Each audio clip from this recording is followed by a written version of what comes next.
आज एक इतनी बड़ी समस्या खड़ी हो गई है आकर के ये इंसानियत, ये ज़हनियत, इसको कौन पैदा कर रहा है? इस देश में राक्षस भी ऐसा काम नहीं कर सकते। जब पहलू खान को या लिंच किया गया था या फिर अखलाक को लिंच किया गया था तो इस देश को लिंचिस्तान और पता नहीं ना जाने क्या क्या कहा गया था। आज कमाल की बात है कि सेलेक्टिवली वही जो मौका ढूंढ रहे होते हैं इस हिंदुस्तान को नोचने का और इस देश के हिंदुओं को नोचने का, वही लोग आज बिल्कुल चुप बैठे हैं, इस पर बात करने को तैयार नहीं है, इस बात बोलने को तैयार नहीं है। ये आखिर कब तक होगा? चाहे वो अंकिता हो, चाहे वो श्रद्धा हो, चाहे वो तमाम इस देश की बच्चियां हों जिनको टारगेट करके ये किया जा रहा है। कोई ना कोई तो इनको फंड कर रहा है, कोई ना कोई तो इस पैटर्न को सपोर्ट कर रहा है, कोई ना कोई तो लव जिहाद को आगे बढ़ा रहा है, कोई ना कोई तो चाहता है कि इस तरह की चीजें हो, कोई ना कोई तो चाहता है कि कम्युनल टेंशन इस देश में बढ़े। यही बेसिक सवाल है कि अगर इस तरह की केसेस लगातार आ रहे हैं तो इस बारे में देश की कोर्ट्स क्या कर रही हैं और इसके लिए क्यों ना एक सख्त से सख्त कानून बनाया जाए। नमस्कार, मैं हूं काजल सिंह और आप देख रहे हैं खबर इंडिया।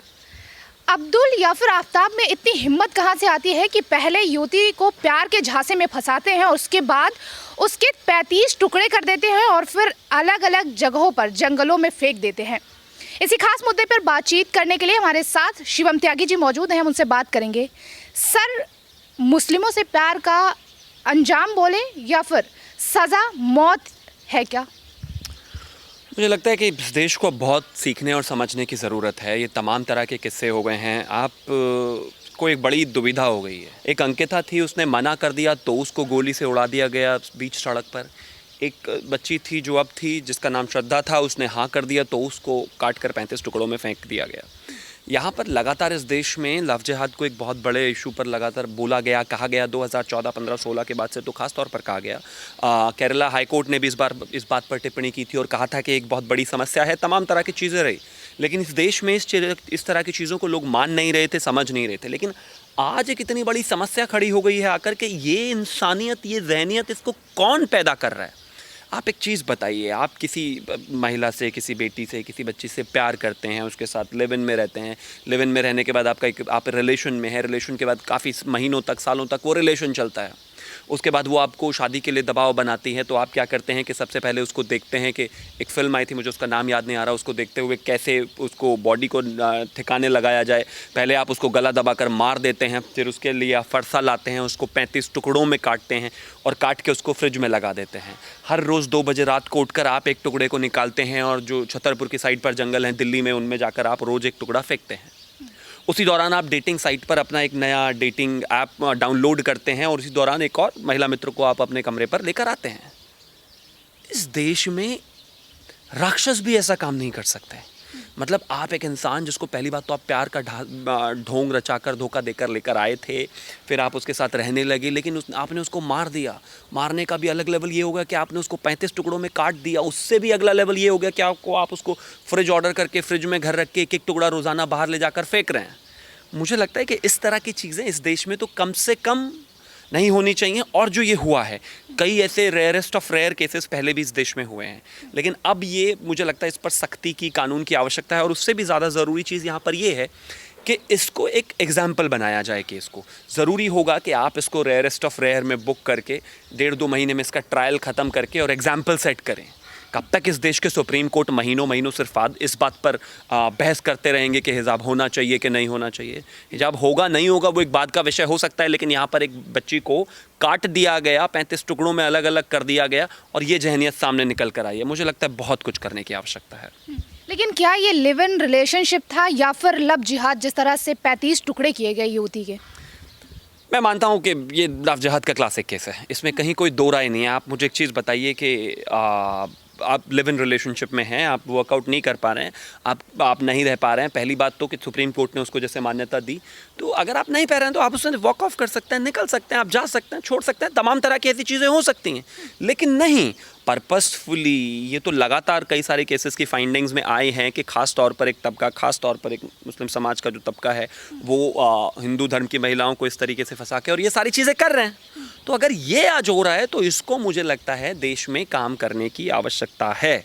लव जिहाद अगर इस तरीके से है, जिसके खिलाफ यूपी सरकार ने कानून भी बनाया, उत्तराखंड सरकार ने भी लगातार इस पर बात की, तो ये तो अपने आप में हर चीज़ पर से विश्वास उठाने वाली चीज़ है। मतलब अगर आप इस लेवल पर इस लेवल पर पागल हो जाएंगे या इस तरह की चीज़ें करेंगे तो आप जिस भाईचारे की बात करते हैं, आप जिस ड्रामे की बात करते हैं, वो सारा ख़त्म हो जाता है। आप अगर इस चीज़ को आगे लेकर जाएंगे, आप मुझे एक चीज़ बताइए, आपको याद होगा एक बच्ची जो कठुआ में जिसका मंदिर में बलात्कार किया गया था, पूरा बॉलीवुड इंडस्ट्री प्लाकार्ड लेकर खड़ा हो गया था, तमाम तरह के ड्रामे हो गए थे, तमाम तरह की चीज़ें हो गई थी। जब पहलू खान को या लिंच किया गया था या फिर अखलाक को लिंच किया गया था तो इस देश को लिंचिस्तान और पता नहीं ना जाने क्या क्या कहा गया था और कितनी गाली एक धर्म को दी गई थी। आज कमाल की बात है कि सेलेक्टिवली वही जो मौका ढूंढ रहे होते हैं इस हिंदुस्तान को नोचने का और इस देश के हिंदुओं को नोचने का, वही लोग आज बिल्कुल चुप बैठे हैं, इस पर बात करने को तैयार नहीं है, इस बात बोलने को तैयार नहीं है, क्योंकि उनको पता है ये इनके नैरेटिव में फिट नहीं होता। भीम मीम वाले जो इतना ड्रामा करते हैं, इतनी बकवास करते हैं, चाहे वो दिलीप बंडल हो, चाहे वो ये अपने उदित राज हों, ये इस तरह के बेशर्म लोग इतनी लंबी लंबी बातें करते हैं, लेकिन आज जब वो बच्ची दलित है तो इस पर कोई सवाल जवाब नहीं है, कोई बोल नहीं रहा, कोई लिख नहीं रहा, कोई हंगामा नहीं है। क्यों? क्योंकि वो उनके नैरेटिव में फिट नहीं हो रहा है। माफ़ कीजिए, लेकिन इस देश का हिंदू, मैं दलित अगर हैं तो वो हिंदू ही हैं, इस देश के हिंदू की बेटी अगर किसी के नैरेटिव में फिट नहीं होती है या उसका बलात्कार होकर उसको 35 हिस्सों में काट देना किसी के नैरेटिव में फिट नहीं होता है, तो ये इसका बिल्कुल मतलब नहीं है कि इस मुद्दे को छोड़ दिया जाए। मुझे लगता है कि सुप्रीम कोर्ट को भी इसमें स्वतः संज्ञान लेकर इस पर कोई टिप्पणी करनी चाहिए। हर ऐरी गैरी चीज़ पर टिप्पणी करने से बेहतर है कि यहाँ पर इस देश में महिलाओं की सुरक्षा को लेकर जब इस दुनिया में बात होती है, एक ऐसा इतना घोर एक ऐसा कांड हो जाता है, तो मुझे लगता है इस पर बहुत सीरियसनेस की आवश्यकता है और लव जिहाद पर कानून आना ही चाहिए। लेकिन जो ये ह्यूमन राइट की बात करते हैं वो लोग कहाँ हैं कि जब आयशा किसी अनिल के द्वारा मारी जाती है तो वो सड़कों पर आ जाते हैं, लेकिन आज जब एक हिंदू लड़की श्रद्धा एक आफताब के द्वारा मारी गई, इस तरह से जघन्य अपराध किया गया, तो वो लोग कहाँ हैं सर? देखिए, पता है ना, नैरेटिव में फिट नहीं होता है। राजनीति में एक सबसे घिनौनापन इस बात का है कि बलात्कार को भी कैटेगराइज कर दिया जाता है। जब कठुआ में हुआ तो नैरेटिव में फिट था, एक बच्ची थी, एक साधु था, एक मंदिर था, हिंदुओं को मलाइन करना था, धर्म को गाली देनी थी, देश को गाली देनी थी, हम यहाँ सेफ़ फील नहीं करते, बच्ची यहाँ सेफ़ फील नहीं करती। लेकिन आज कोई नहीं बोल रहा, क्योंकि आज उनके नैरेटिव में नहीं है ना। वही बात है कि अब्दुल वाला नैरेटिव आ गया तो अब उनको लगता है कि नहीं, इस पर तो हम नहीं बोल सकते। ये इन लोगों से आप इस तरह की उम्मीद करें, वो संभव नहीं है। वो नहीं बोलेंगे, उनका वो आप उनको चाहे कितना भी उनके गले में हाथ डालेंगे, वो इस बात पर कोई सवाल जवाब नहीं करेंगे, क्योंकि उनको पता है कि अगर वो करेंगे तो वो उनके नैरेटिव से बाहर जाता है। लेकिन ये आखिर कब तक होगा? चाहे वो अंकिता हो, चाहे वो श्रद्धा हो, चाहे वो तमाम इस देश की बच्चियां हों जिनको टारगेट करके ये किया जा रहा है। मैं कहता हूँ कि एक क्रिमिनल कॉन्स्पिरेसी अलग चीज़ होती है कि ठीक है, कोई क्राइम हुआ, उसमें एक अलग मेथड अपनाया गया, लेकिन बहुत सारे क्रिमिनल लाइंस में सिर्फ एक ही पैटर्न अगर ड्रॉ करके एक ही तरीके से चीज़ें हो रही हैं, तो फिर तो सरकारों को और ख़ास तौर पर सिस्टम को और ख़ास तौर पर जुडिशल सिस्टम को ध्यान देने की आवश्यकता है। बात ये नहीं है कि ये सब हुआ है, बात ये नहीं है कि लिव इन के बाद ये सब हुआ, बात तो ये है कि इस तरह के लाइन के क्राइम्स होते जा रहे हैं। कोई ना कोई तो इनको फंड कर रहा है, कोई ना कोई तो इस पैटर्न को सपोर्ट कर रहा है, कोई ना कोई तो लव जिहाद को आगे बढ़ा रहा है, कोई ना कोई तो चाहता है कि इस तरह की चीज़ें हों, कोई ना कोई तो चाहता है कि कम्युनल टेंशन इस देश में बढ़े और दो ग्रुप आपस में आकर भिड़ जाएं और कहीं ना कहीं जो इंटरनल चीज़ें हैं वो ख़राब हों। इसको बेहतर तरीका कर्ब करने का यही होगा कि आप इसको देखें। और मेरा सबसे पहला यही बेसिक सवाल है कि अगर इस तरह की केसेस लगातार आ रहे हैं तो इस बारे में देश की कोर्ट्स क्या कर रही हैं और इसके लिए क्यों ना एक सख्त से सख्त कानून बनाया जाए जिसको अलग से ट्रीट किया जाए, अलग से देखा जाए। क्योंकि होता क्या है कि एक घटना मान लीजिए किसी मर्डर की हुई तो वो एक घटना मानी जाएगी, लेकिन उसी पैटर्न पे 10 घटनाएं अगर हो जाएंगी तो वो कोई ना कोई कुछ उसे इंस्टिगेट कर रहा है। ये अपने आप में बहुत ख़तरनाक चीज़ है इस देश के लिए। लेकिन ये मुसलमानों के द्वारा प्रेम प्रसंग चल रहा है या फिर लव जिहाद का कोई मिशन? नहीं, प्रेम प्रसंग कैसे हो सकता है, आप मुझे बताइए। कोई किसी अपनी गर्लफ्रेंड की, प्रेमिका का, धर्मपत्नी का क्या 35 टुकड़े कर सकता है? क्या उसका गला दबा सकता है? क्या उसको इस तरीके से मार के फ्रिज में रख सकता है? क्या मार के फ्रिज में रखने के बाद फिर से कोई दूसरी गर्लफ्रेंड को साथ में लेकर उसी कमरे में आ सकता है? अगर वो प्रेम प्रसंग होता या प्रेम होता तो ये सब होता ही नहीं। प्रेम तो 1% भी नहीं था। हाँ, वो बच्ची जिस श्रद्धा ने जिसने अपनी जान गंवाई, शायद उसको ज़रूर लगता होगा कि भाई ये प्रेम है, या उसको लगता होगा कि प्रेम की वजह से वो वहाँ पर है, या उसको लगता था कि वो मेरे वाला अलग है वाला एक एंगल है। लेकिन ऐसा नहीं है, वो बिल्कुल ऐसा नहीं है और वो ना इस बात को मानता था और उसने इस बात को साबित भी कर दिया।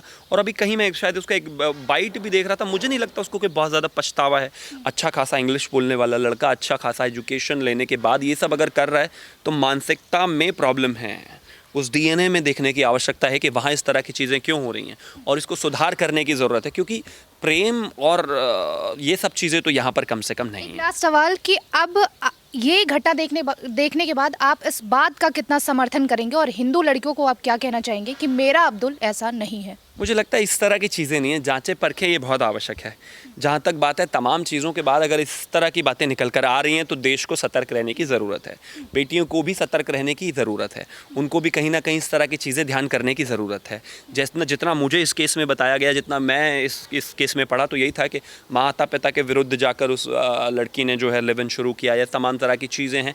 ये एक लोकतांत्रिक देश है, ये सब यहाँ पर हो सकता है, लेकिन मेरा मानना है कि आज जब उसके साथ ये हुआ तो अगर कोई यहाँ पर सबसे बड़े दुख में होगा तो उसके माता पिता ही होंगे, सबसे ज़्यादा परेशान होंगे तो वही होंगे।